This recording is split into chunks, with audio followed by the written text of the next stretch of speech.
So ayun guys, pauwi na ako galing work. Ayan, so may habulin lang akong sticker dun sa subdivision namin kasi kailangan ko din na nagpapapasok.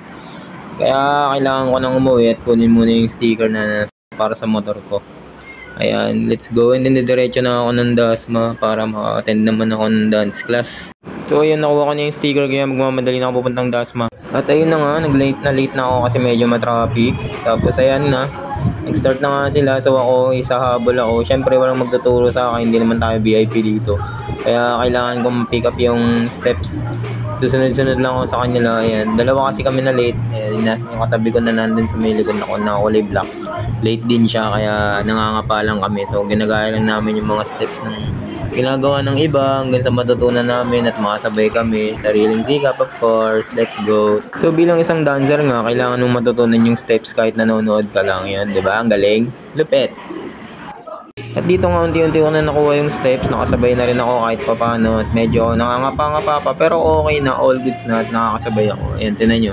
Ayan ako yung naka-blue and then dito lang sa may camera.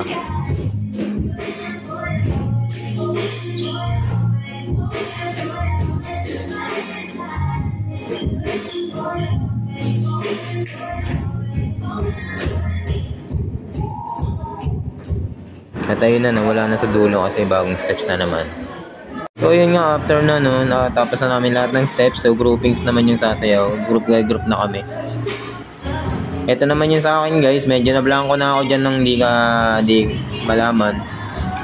Pero okay naman, naitawid ko naman siya. Hinaan kasi ako ng kaba. Pero naitawid ko naman yung sa akin. Let's go. Panoorin nyo na lang.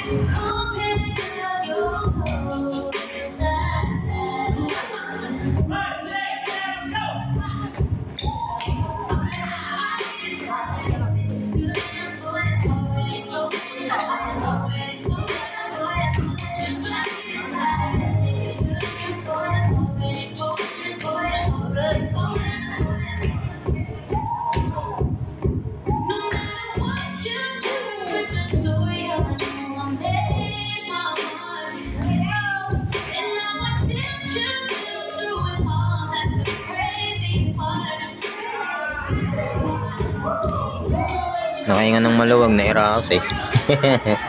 So yun na nga, sobrang init. Natapos na kami yan, pawis na ako. Gardenes na talaga.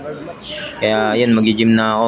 Ayun, so nasa gym na ako. Di ko na na-videoan yung pag-uwi ko kasi nga nagmamadali na rin ako. Inahabol ko rin yung oras ko para sa gym.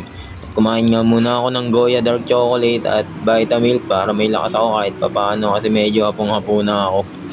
So ayun nga, nag-start na nga ako mag-gym. Di ko na na-videoan yung iba kasi yun nga, parang tinatamad na rin ako mag-gym pero kailangan ko. At yun, hindi ko na pinilit. Hindi ko na talaga kinaya. Baka kasi ma-overpatig na ako dito. Pero at least natapos ko yung program. Ayun, napaypay na tayo pag-uwi niyan. Yun lang.